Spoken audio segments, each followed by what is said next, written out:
Challenges for women at work place. तो इसको हम 5-7 ठो आपको चैलेंज बता देते हैं कि किस चैलेंज से ये जूझते हैं। तो आप इसको कहीं पर ज़रूरत पड़े तो कोट कर लेना, है ना। लिखें non equal treatment of women employees. Non equal treatment of women employees, महिला कर्मियों के साथ समान व्यवहार ना होना। There is no equal pay for men and women. ये प्राइवेट सेक्टर में हो सकता है, पुरुष का समान वेतन नहीं।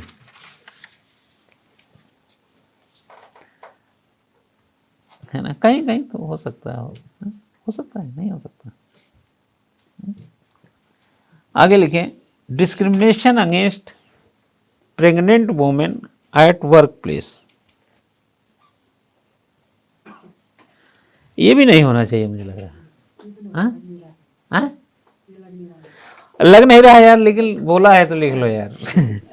हाँ, गर्भवती महिलाओं के साथ कार्यस्थल पर भेदभाव, inattention to maternity leave to women working in private sectors.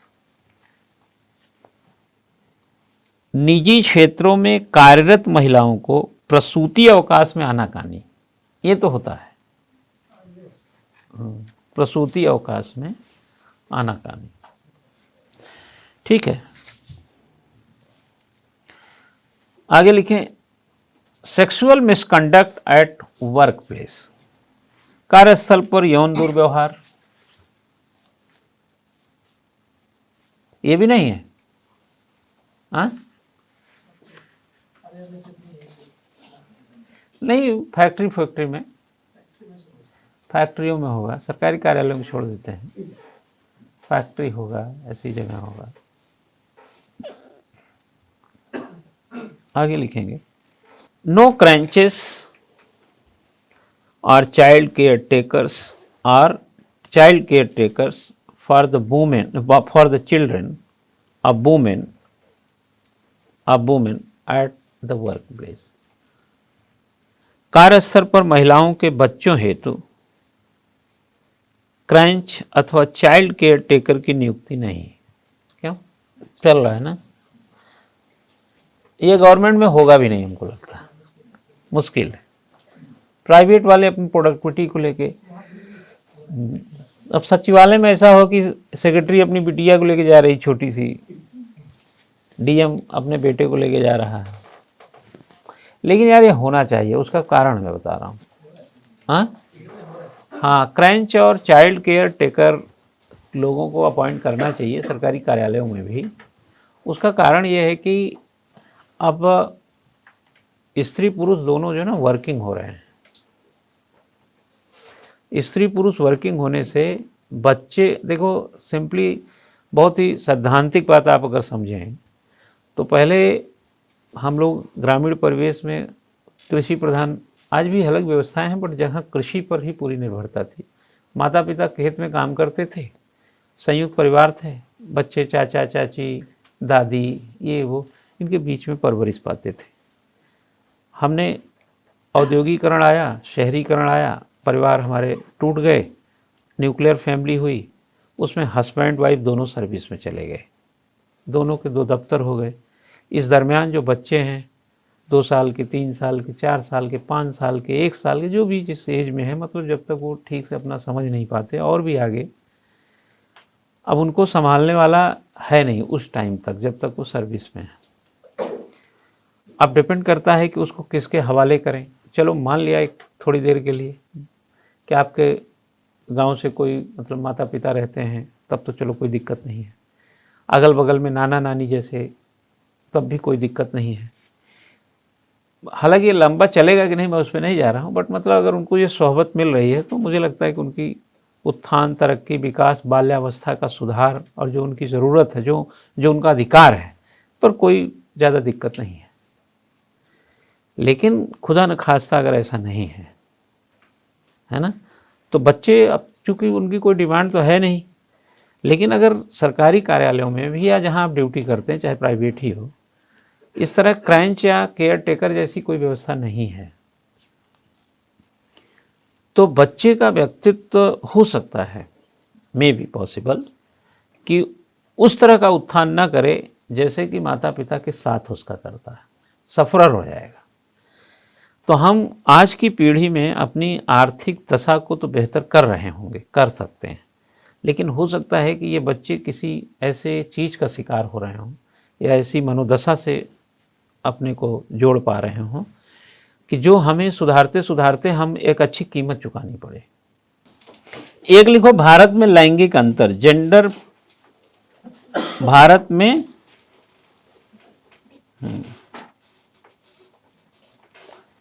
पे गैप इन इंडिया, ऐसा लिखो, जेंडर पे गैप इन इंडिया, भारत में वेतन में लैंगिक अंतर। यह चीज अब है नहीं है, ये कभी औपनिवेशिक सत्ता के दिनों में या कुछ फैक्ट्रियों में संविधान लागू होने के बाद भी थे। अब इस पर आप अगर इसको कहीं लिखना चाहें तो लिख दीजिएगा कि जब इंडियन कॉन्स्टिट्यूशन में आप आर्टिकल 39A को देखिए, क्या लिखा है उसमें? हाँ, 37 में लिखा है, क्या लिखा है? समान कार्य के लिए समान वेतन। अब महिला हो पुरुष हो, एक ही काम कर रहे हैं तो उनको वेतन समान मिले। तो आप बोलिएगा कि इस समय के भारत में करंटली इंडियन कॉन्स्टिट्यूशन के हिसाब से आर्टिकल 37 में जाएंगे, समान कार्य के लिए समान वेतन मिलता है। तो यह गैप अब ख़त्म है। अगर कहीं है मान लिया तो वो रिकॉर्ड में नहीं होगा, हो सकता है वेतन कम देते हो लेकिन लिखते पूरा हो, हैं? क्यों? ऐसा ही हो सकता है। वैसे मैं आपको बोल भी सकता हूँ ये चीज़ कि देहरादून में बहुत सारे जो प्राइवेट स्कूल हैं ना, उसमें जाएंगे तो महिला शिक्षकों की संख्या ज़्यादा मिलेगी। क्यों? महिला जो शिक्षक हैं, महिलाएं जो, वो ज़्यादा मिलेंगी, ख़ास तौर से स्कूलों में ज़्यादा मिलेंगी। छोटे स्कूलों में, प्राइमरी स्कूलों में तो लगभग वही रहती है। इंटर कॉलेज तक तो थोड़े आ जाता है वेरिएशन, बट उसमें और उनको ये माना जाता है, कई महिलाएं ये भी ये मानती हैं, लड़कियां भी, कि कुछ नहीं, पढ़ लिख लिए थे, MSc कर लिए, सोचा क्या करें तो हमने ये स्कूल ज्वाइन कर लिया। मतलब वो अपने समय का फालतू में घर में बैठी थी तो सोचा कि ये कर ले। अपनी वैल्यू को खुद ही वो अंडर एस्टिमेट करती हैं। तो इसके कारण वो 5,000, 6,000 महीने, 7,000 महीने पे जा कर के सुबह 7:40 पर जाएंगी, 2 बजे तक लौट के आती हैं। तो वो कई कहती हैं कि जेब खर्च निकल जाता है, एक्टिवा का तेल हो गया, कुछ ऐसे वैसे, इस चक्कर में कई नौकरी कर रही हैं। तो ये कहीं ना कहीं आप टटोलेंगे तो ये समान कार्य का समान वेतन तो हुआ ही नहीं। काम वही कर रही हैं, वेतन नहीं है। हमारे यहाँ एक लड़की पढ़ती थी, लोअर PCS में उसका सिलेक्शन हुआ, लोअर सबऑर्डिनेट में, ठीक है ना। इसको एक लाइन में लिखें, according to a report, 2015 report, या अकॉर्डिंग टू रिपोर्ट लिख लो, titled the power of parity, McKinsey Global Institute द्वारा तैयार द पावर ऑफ पैरिटी, इसको 2 बिंदी रख दीजिएगा ऐसे ऐसे, अभी अगवन डिटेल लिखाएंगे ना। इसको क्या बोलें, सेमी कॉलन क्या बोलते हैं, है ना? हाँ, सेमी कॉलन कर लीजिए। अब फिर लिखिए, advancing women's equality in India by the MGI, यानी MGI द्वारा तैयार the power of parity advancing women equality in India नामक 2015 में नामक 2000 नामक रिपोर्ट के अनुसार, क्या है अनुसार, closing the gender gap in India, closing the gender gap in India relative to other regions relative to other regions of the world would have huge economic implications। के अनुसार विश्व के अन्य क्षेत्रों के सापेक्ष भारत में लिंग अंतराल समाप्त करने के बृहद आर्थिक प्रभाव होंगे।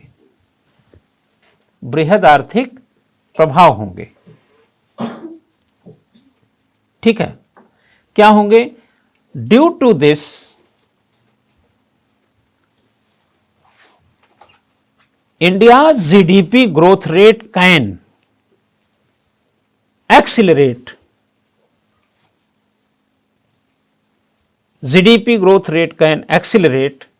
significantly।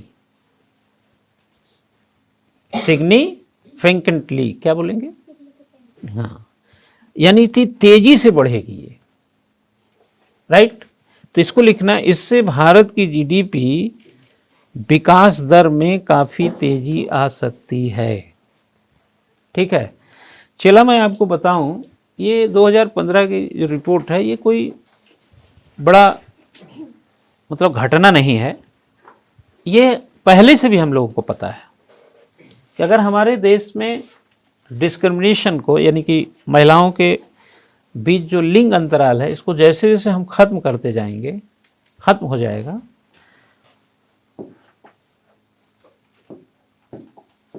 जीडीपी बढ़ के रहेगी, ये तय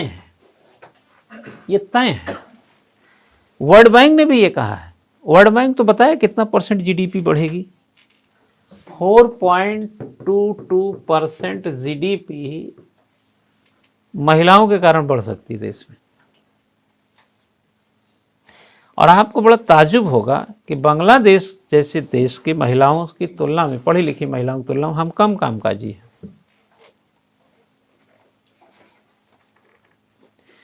तो हमारे यहाँ हमने क्या किया, 2 तरह का डायमेंशन डेवलप किया हुआ है। हमने लिंग अंतराल को खत्म करने का 2 डायमेंशन आप समझिए हैं। एक तो हमने मनोवैज्ञानिक रूप से इसको डिफीट कर रहे हैं, डिस्क्रिमिनेशन खत्म हो, यानी अच्छा इंसान बना दो लोगों को। एक मनोवैज्ञानिक फीलिंग यह है कि जैसे बेटा बेटी एक समान। एक साइकोलॉजिकल हमने एक फिनोमेना डेवलप किया, लड़का लड़की एक समान। ये लोगों में एक मनोवैज्ञानिक एक धारणा का विकास कर रहे हैं कि भाई क्या है, सब बराबर हैं। ये साइकोलॉजिकल है। ये साइकोलॉजिकल पूरी तरह काम किया है कि नहीं मालूम नहीं, क्योंकि अगर डिस्क्रिमिनेशन कहीं पर कायम है, यानी लिंग अंतराल बना हुआ है, तो ये मनोवैज्ञानिक रूप से उतना काम नहीं किया है। लेकिन इसी के साथ हम जोर दे रहे थे शिक्षा पर, कि समान शिक्षा अगर लाई जाए और सबको मौका दिया जाए, तो जो लिंग अंतराल है उससे मुक्ति पाया जा सकता है। क्यों? लिंग अंतराल से जेंडर जो डिस्क्रिमिनेशन है या डिफरेंसेस हैं, गैप है, उसको खत्म कर सकते हैं। ठीक। मनोवैज्ञानिक क्यों? क्योंकि भारत एक पुरुष प्रधान देश था, तो पहले बदलाव किसके अंदर लाना? पुरुषों के अंदर एक मनोवैज्ञानिक धारणा लाओ। जैसे हम जब कहते हैं बेटा बेटी एक समान, तो एक पिता जो है इस मनोविज्ञान से अपने आप को पा सकता है कि वाकई में हमारे तो दोनों बच्चे हैं। यहां से जो शुरुआत है वो चल के लड़का लड़की एक समान वाली धारणा में बदल जाएगी। फिर वही लड़का लड़की एक समान की धारणा आगे चलकर एक और कदम स्त्री पुरुष समानता में बदल जाएगी। तो शुरुआत कहां से किया हमने? मनोवैज्ञानिक एक बदलाव घर से। पहले बेटा बेटी समान किया, फिर लड़का लड़की समान किया, फिर स्त्री पुरुष समान कर दिया। अब झगड़े खत्म हो गए। यानी लिंग अंतराल का जो पुरुष प्रभुत्व समाज में, हमने साइकोलॉजिकल स्टेप बाय स्टेप इसको खत्म करने की कोशिश की। लेकिन अगर बेटा बेटी एक समान अगर कहीं पे नहीं है, तो लड़का लड़की असमान हो जाएगा और स्त्री पुरुष में असमानता हो जाएगा। हमारे समाज में अभी भी ये चीजें कहीं ना कहीं शेष होंगी। क्यों शेष होंगी? क्योंकि वहां पर पुरुष प्रधान जो व्यवस्था है वो कायम होगी। पुरुष प्रधान का ये मतलब नहीं होता है कि प्रभुत्व स्थापित करो। पुरुष प्रधान का मतलब होता है कि जिम्मेदारी जिसकी बड़ी है, लेकिन उस जिम्मेदारी ने प्रभुत्व, प्रभुसत्ता जैसे होती ना, किसी की सोवरनिटी पर ही हमला कर दिया और डोमिनेट कर दिया। कमाने वाले ने सोचा कि हम ही खिला रहे हैं, डोमिनेट कर दिया। अब तो स्त्रियां भी कमाती हैं, तो डोमिनेशन उनका होना चाहिए। अरे डोमिनेशन तो किसी का नहीं होना चाहिए, सबका सोवरनिटी होना चाहिए। जैसे भारत एक सोवरनिटी का देश है, हमारा कानून, हमारी सत्ता, हम स्वतंत्र स्वाधीन, ऐसे सभी का अपने स्त्री पुरुष में स्वाधीनता के भाव होना चाहिए। ऐसा नहीं कि प्रभुत्व की भावना हो।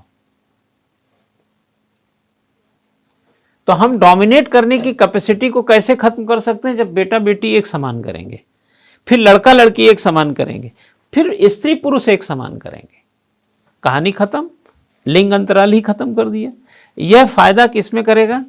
हमें रोजगार में करेगा, काम करने की छूट में। यहां समानता होगा तो सब कुछ में बढ़ोतरी हो जाएगी ना, उन्नति हो जाएगी। कई देखे होंगे आप टीवी, किसी सीरियल में देखें या कहीं ऐसे, अभी भी वो समाज का चित्रण ही होता है, उसको फिल्मांकन चाहे जैसे कर दिया गया हो कि बहू, हमारे खानदान में कोई बहू नौकरी नहीं करती है। डायलॉग सुने हैं कि नहीं? हमारे खानदान में कोई बहू, और बहू साइंटिस्ट बन सकती है, लेकिन बहू चूंकि खानदान में कोई नौकरी ही नहीं करता है, तो बहू क्यों नौकरी करे?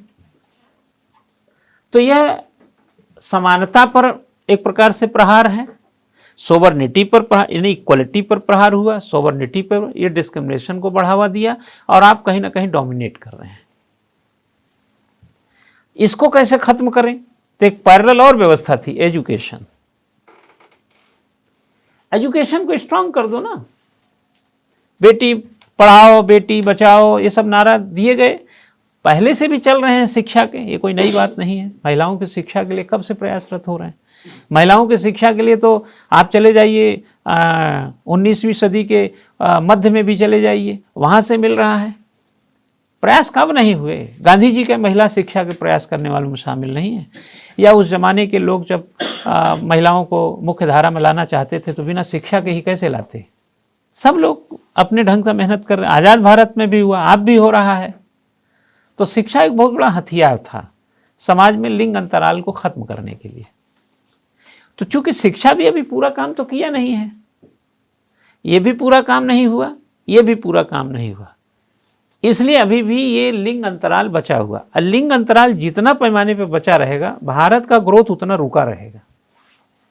अगर मैकेंजी की, एमजीआई की इस रिपोर्ट को 2015 को देख रहे हैं तो जिसमें उसने साफ कहा, और वर्ल्ड बैंक ने भी कहा, अभी हाल फिलहाल 2-3 साल पहले की बात है, वर्ल्ड बैंक ने भी तो साफ कहा कि अगर भारत में जो पढ़ी लिखी महिलाएं कामकाजी में तब्दील कर दिया जाए तो इस देश की रातों रात जीडीपी 4.22 बढ़ सकती है।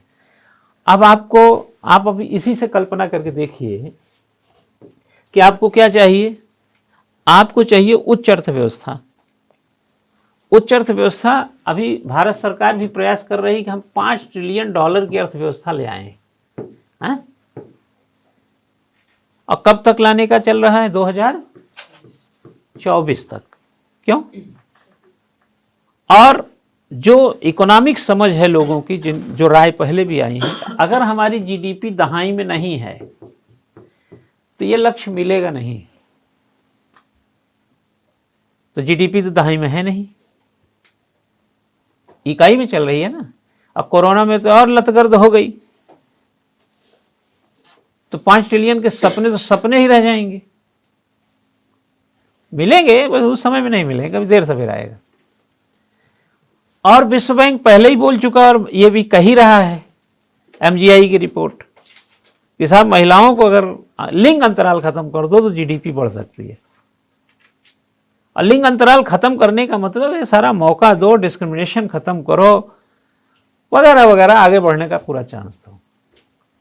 अब अगर 4.22% जैसा कि वर्ल्ड बैंक कहता है, अगर ये जीडीपी हम जोड़ दें, अगर हमारी जीडीपी मात्र महज 6% हो, सपोज, जैसे ही 4 जोड़ेंगे 10 प्लस हो गई कि नहीं? अब आ जाएगा ट्रिलियन, है ना? ये ट्रिलियन आ जाए। अब इसका ये मतलब नहीं कि सब लोग जाकर सरकारी नौकरी ही करें या फैक्ट्री में ही काम करें, ठीक है? बहुत सारे ऐसे क्षेत्र हैं जो लोग कर भी रहे हैं। इसी उत्तराखंड में जाके देख लो, पापड़, चटनी, अचार, आम का अचार, आंवले का अचार, पापड़ बनाने वाले कौन हैं? महिलाएं। स्वयं सहायता समूह बनाए गए हैं महिलाओं को उत्थान विकास के लिए। देखिए सब चल रहा है कि नहीं, है ना। हमने क्या किया, एक और समस्या इन सब के बीच में पैदा कर दिया, जो होना नहीं चाहिए था। वक्त के साथ मतलब बोया कुछ था, हो गया कुछ। जब हमने लिंग अंतराल को खत्म कर रहे थे तो एक तो मनोवैज्ञानिक परिवर्तन ला रहे थे, एक शिक्षा ला रहे थे, लेकिन इसने काम किया अपना। एक साइकोलॉजिकल जो मनोवैज्ञानिक जो था और जो शिक्षा था, ये काम किया है। लेकिन एक प्रॉब्लम क्या हो गया कि शिक्षा में जो आचरण और नैतिकता का भाव होना चाहिए और जो मनोवैज्ञानिक छूट का यहां लाभ होना चाहिए। भाई पिता ने अपनी पुत्री को वो छूट दिया जो अपने बेटों को शायद नहीं दिया। मैं मान लेता हूं, उदाहरण दे रहा हूं। तो बेटी को उस मनोवैज्ञानिक छूट का वो लाभ और शिक्षा का वो लाभ ले लेना चाहिए जो उत्थान और उन्नति के केंद्र पे ले जाता।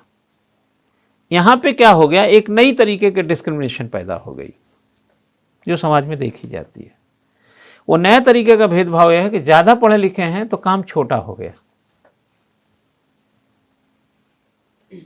आप समझ गए ना। अगर आपने संयोग से पढ़ाई लिखाई ज्यादा कर लिया तो आपने काम को ही छोटा बड़ा कर दिया। इसके चक्कर में कई लोग कुछ नहीं बन पाए तो कुछ किए भी नहीं। आप बात को समझना। उनको बनना था, मान लो चलो आईएएस बनना था, आईएएस नहीं बने तो उनको अगर कोई नीचे का कोई पद मिला तो वो भी नहीं किए। तो मनोवैज्ञानिक छूट, जो मनोवैज्ञानिक एक दबाव था वो हटा, शिक्षा बढ़ी, लेकिन ग्रोथ तो नहीं हुआ ना। हमने शिक्षित की श्रेणी में तो आ गए, पढ़े लिखों की श्रेणी में तो आ गए। यही कारण है कि इंडिया की पढ़ी लिखी महिलाएं उतनी कामकाजी नहीं हैं जो यूरोप एशिया के अगल बगल के देशों में मिलते हैं। कारण दक्षिण एशियाई देशों की तुलना में भी देखें, कारण कि हमने काम को भी छोटा बड़ा कर बैठे हैं। अब आप लड़कियां हैं, जैसे लड़के हैं, जो लड़कियों के उदाहरण दे रहे हैं उनको देख लेते हैं। आप आईएएस की तैयारी कर रहे हैं, है ना। अब आपके दिमाग अगर माना भाई आईएएस बन जाइए तो उसमें उससे बढ़िया तो क्या हो सकता है, लेकिन माना ऐसे तो आप कहेंगे हम ये काम ही नहीं करेंगे। फिर कैसे होगा।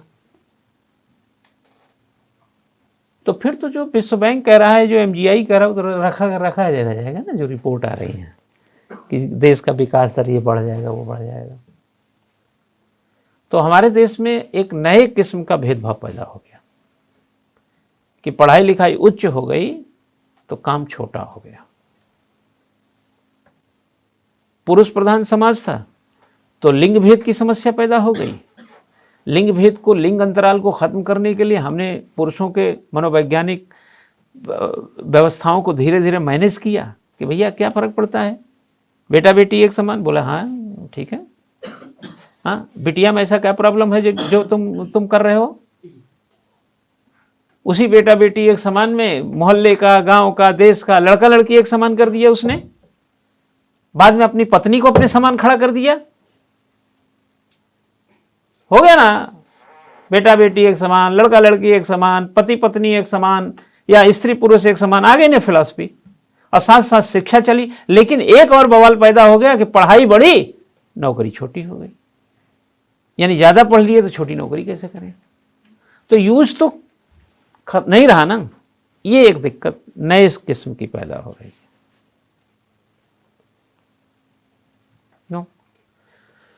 तो इसका क्या इलाज होगा मालूम नहीं, बट समस्या बढ़ती है तो कुछ इलाज भी आएगा देर सवेर।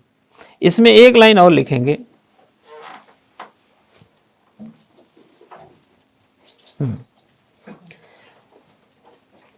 इसी रिपोर्ट में क्या कहा गया था, बाय 2025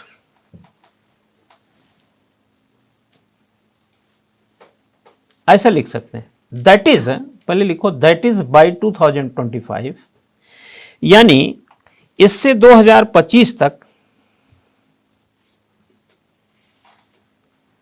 देश की सालाना जीडीपी 1.4% की वृद्धि ले सकती है। समझ गए कि नहीं? 1.4 की वृद्धि सालाना ले सकती है, ये एमजीआई कह रहा है।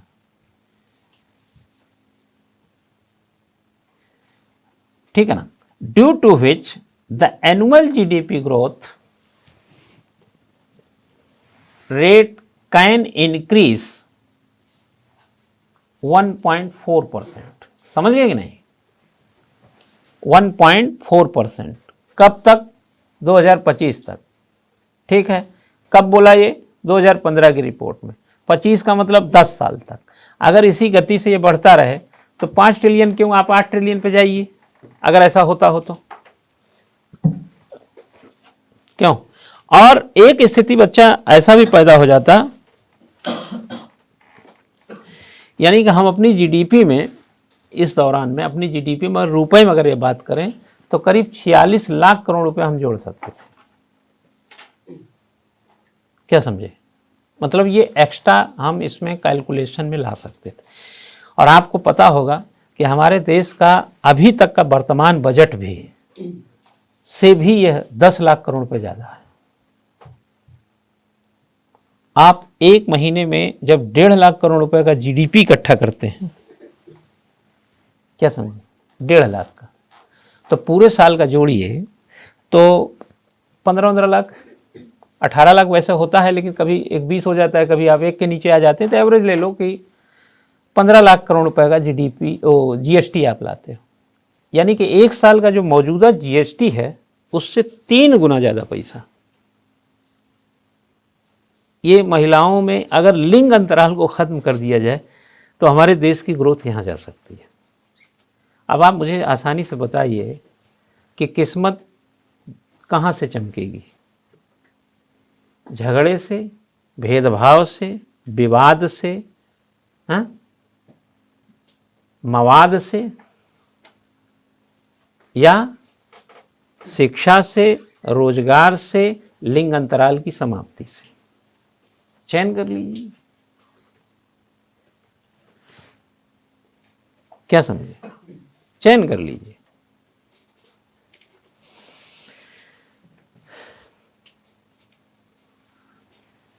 अब इसमें एक लाइन और जोड़ लीजिएगा। अकॉर्डिंग टू द रिपोर्ट, इस रिपोर्ट के अनुसार, या रिपोर्ट के अनुसार, the development of not only India, the development of not only India but the whole world will get a boost. Report के अनुसार भारत ही नहीं, पूरे विश्व के विकास को बढ़ावा मिलेगा। ठीक है ना? और यह बढ़ावा कहां तक जाएगा? बढ़ावा किसी एक वर्ग को ही नहीं मिलेगा। This will ensure the progress of all sections of the society.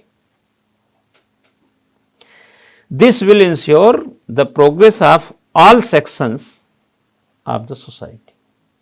ये क्या हुआ? इससे समाज के सभी वर्गों की प्रगति सुनिश्चित होगी।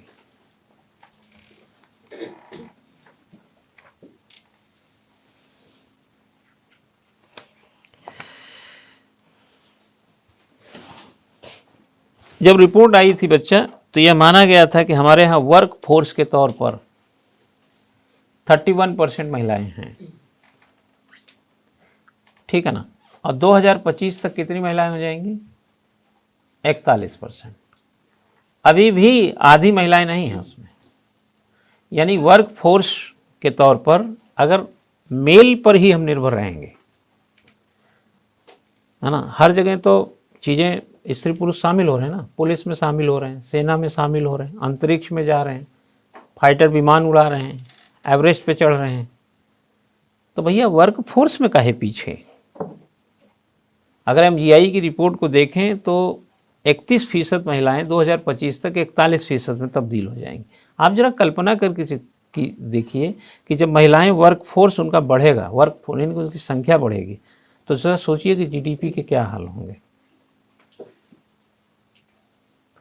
अरे यार, अमेरिका $20 ट्रिलियन की अर्थव्यवस्था रखता है ना। $14 ट्रिलियन से ज़्यादा की अर्थव्यवस्था चाइना की है। आप कैलकुलेट करके देखो, क्या वहाँ के मेल लोगों ने ही बढ़ाया क्या है? इंडिया $3 ट्रिलियन पे क्यों झूलता रहता है? दुनिया की सबसे बड़ी आबादी वाले देश हम हैं, सबसे ज़्यादा बड़े बाजार हम हैं, सबसे बड़े कंज्यूमर हम हैं। 120 करोड़ तो हम मोबाइल ही रखते हैं। हाँ, छोटे छोटे यूरोपीय देशों को, दुनिया भर के देशों को मिला दो तो हमारे देश के बराबर पॉपुलेशन नहीं है। हमारे यहाँ प्रॉब्लम क्या है? वर्क फोर्स कहाँ है? शिक्षा है, स्किल नहीं है। महिलाओं में आगे बढ़ने की क्षमता है, लेकिन वर्क ही छोटा कर रखा है। आप जरा कल्पना करिए, जो महिलाएं पापड़, चटनी, अचार बना रही हैं और डब्बे में पैक कर करके दुकानों तक पहुंच रहे हैं, हम समझते हैं वो महिलाएं इतनी पढ़ी लिखी नहीं होंगी, लेकिन विकास दर में योगदान तो दे रही हैं ना। आपने पढ़ाई लिखाई कर दिया, बोले कि हमको ये नौकरी मिली नहीं, ये काम ही बेकार है, ये छोटा है काम छोटा करके हमने तरक्की छोटी कर दी यार। और सबसे बड़ा एक जो और विसंगति है हमारे समाज में, हमने स्त्री पुरुष लिंग जो है अंतराल को कम कर रहे हैं, लेकिन कार्यस्थलों पे चले जाइए तो क्लास 1, क्लास 2, क्लास 3 के बीच अंतराल बढ़ रहे हैं। अंतराल जहां जहां होंगे विकास दर को चोट पहुंचेगी, तय है ये। हमने पुरुष के मनोवैज्ञानिक बदलाव किया, बेटा बेटी एक समान करा दिया, लड़का लड़की एक समान करा दिया, स्त्री पुरुष एक समान करा दिया, सबको समान शिक्षा दिला दिया, समान अवसर उपलब्ध करा दिया। लेकिन इस डिस्क्रिमिनेशन को कैसे रोकें कि एक क्लास 2 एक क्लास 3 है, उसको भाव ही नहीं दे रहा है। वहाँ भी ऑर्गेनाइजेशनल बिहेवियर में प्रॉब्लम आ रही है। फिर ग्रोथ रुकेगा, तो ग्रोथ रोकने वाले तो लंगड़ी मारने वाले हम ही लोग हैं। हाँ, तो जो भेदभाव है, मैं वो बोल रहा हूँ कि भेदभाव कहीं भी होगा ना, तो सबसे तगड़ा विकास दर को ही चोट पहुंचाएगा। अरे मियाँ बीवी का झगड़ा हो जाए, देखो घर रुक जाता है विकास करना। क्या बात कर रहे हो आप? जहां झगड़े होंगे, जहां भेदभाव होगा,